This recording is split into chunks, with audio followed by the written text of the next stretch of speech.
If I want to calculate the average price of a share for the last 10 days, I take an O-level in maths. Now what I actually do is add the price for each of 10 days and divide by 10. If I want to do the same thing tomorrow, I delete day 1 and add day 11, like so, before repeating the calculation. Plotting the share price day by day in this way is known as a moving average.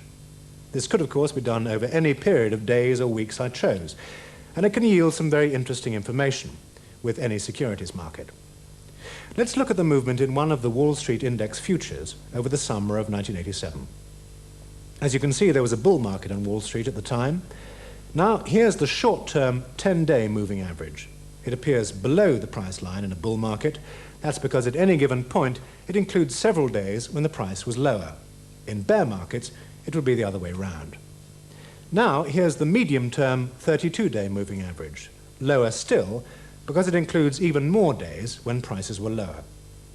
Chartists use this chart like a barometer. They study the relationship between the price and the two moving averages and look for significant changes, any changes in the weather, if you like. At the beginning of this bull market, the short-term average moved above long-term. It was rising to the position you'd expect for a bull market. When the short-term and long-term moving averages are both rising and the short-term crosses into the ascendancy, it's called a golden cross. This, in June 1987, was the beginning of the bull market for Wall Street stock futures. In October 87, on the other hand, both the short-term and long-term averages were falling, and the short-term crossed to move below the long-term moving average. This is known as a dead cross. There are storms on the way. A dead cross signals the beginning of a bear market, as sure as eggs is eggs. They are effectively trend lines. In this instance, we're looking at a short-term moving average, which is defining the short-term trend and its direction, and a longer-term moving average defining the medium-term trend. They frequently don't move in the same direction, but to get a signal such as the one we've been talking about of significance, then when you have both of them moving in the same direction, it's very much more powerful. And there's one other thing that is quite useful in this instance. You're not interpreting this picture. When those two moving averages move in that way, you're looking at it as a question of fact.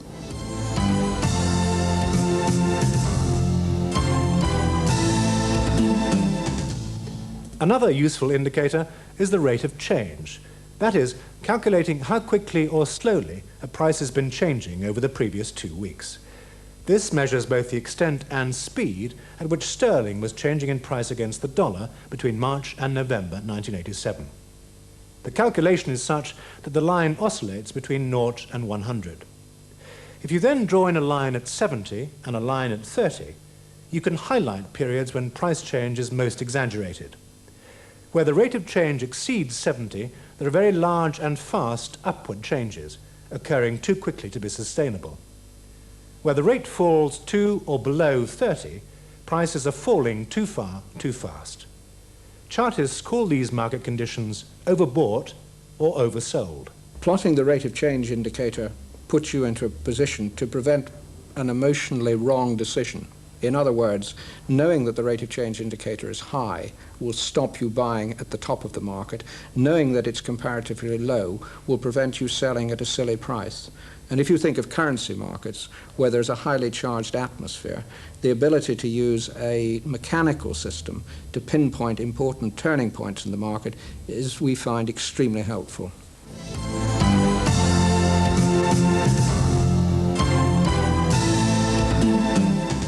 And the final indicator we're going to look at is just for equity markets. It's called relative strength.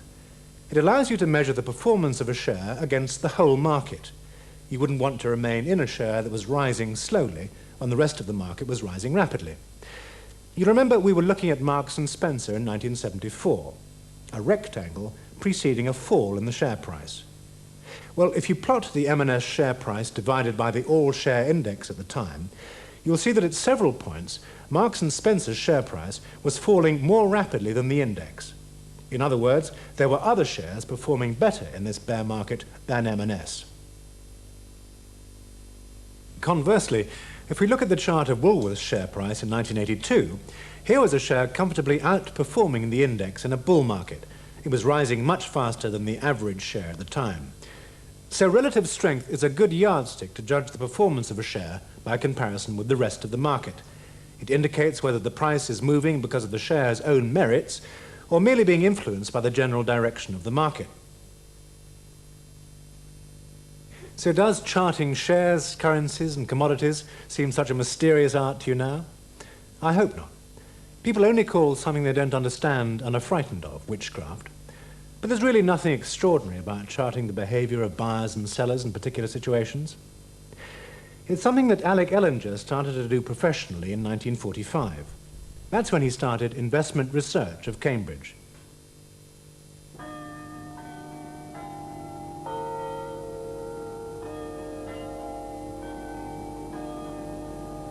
He found that working away from the hustle and bustle of the city gave him time to take a different perspective on the performance of the markets.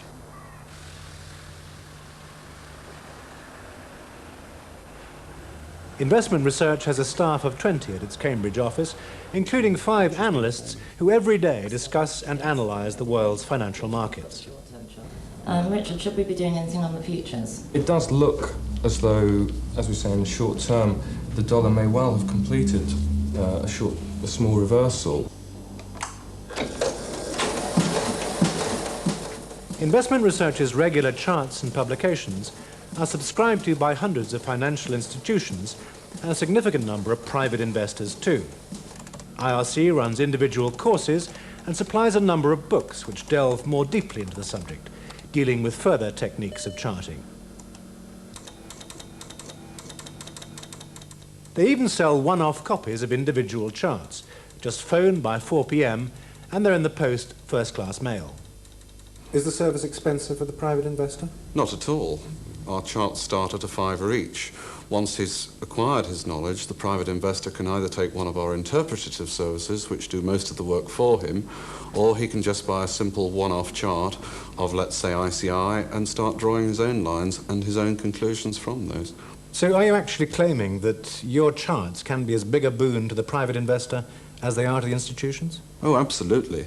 Here's a gentleman who's written to us quite recently who took our traded options service.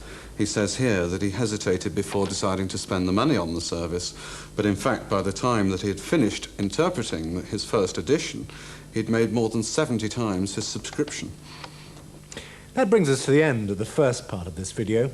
I hope you found it useful and that you'll continue to use it as a reference as you increase your use of charts. Do remember that although some of the techniques are mechanistic, charting is an art, and the more you use charts, the more you'll develop your techniques. To that end, in the second part, we prepared some technical analysis for you to do. A few charts where we ask you what happened next. See how highly you can score.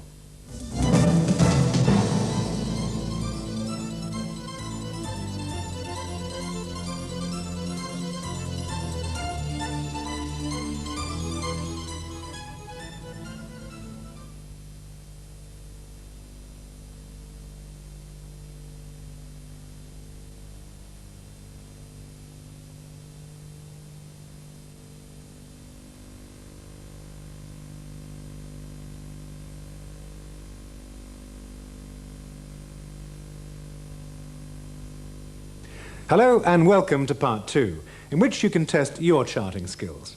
Can you spot a triangle or a double bottom? Well, Investment Research is going to offer you a number of charts to get to grips with. Let me explain how it works. We'll show you the performance of a share, commodity or government stock up to a certain point. In each case, you need to decide whether you should buy or sell and why. In other words, you need to spot which of the chart patterns is occurring. If you want to study the graphic at length, press the pause or still button on your VCR. But if the image is not too good, you can always make a sketch of the graphic on paper and then try drawing in the appropriate patterns at your leisure. The next thing you'll see on the video is this caption warning you that the solution follows. Switch off before this if you're not ready for it. Then the solution will appear on the graph, telling you whether it was a buy or a sell and what the pattern you should have spotted was. Score 1 point for a correct buy or sell decision and 1 point for a correct identification of the pattern. Well, we're almost ready to go. A couple more points, though. At the end, we have a caption which tells you how good your score is, from 0 up to a maximum of 14. Use it when you've looked at the charts. And the other point is, good luck. Remember, you can always refer back to part 1 of the video to help you get the correct solutions. Your first problem to solve follows in a couple of seconds.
This video is sponsored by NZI Investment Services, a wholly owned subsidiary of NZI Bank and part of NZI Corporation, New Zealand's leading financial services group.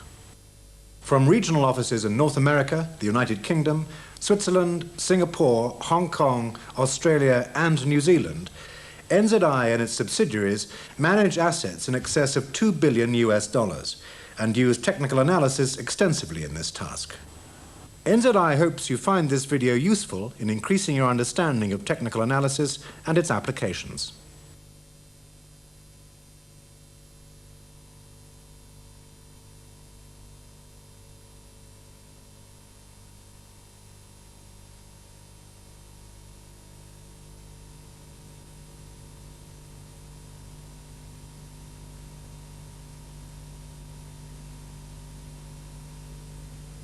This edition of Charts, Profits and You has been supplied by the London School of Investment, which is totally independent and has no links with any financial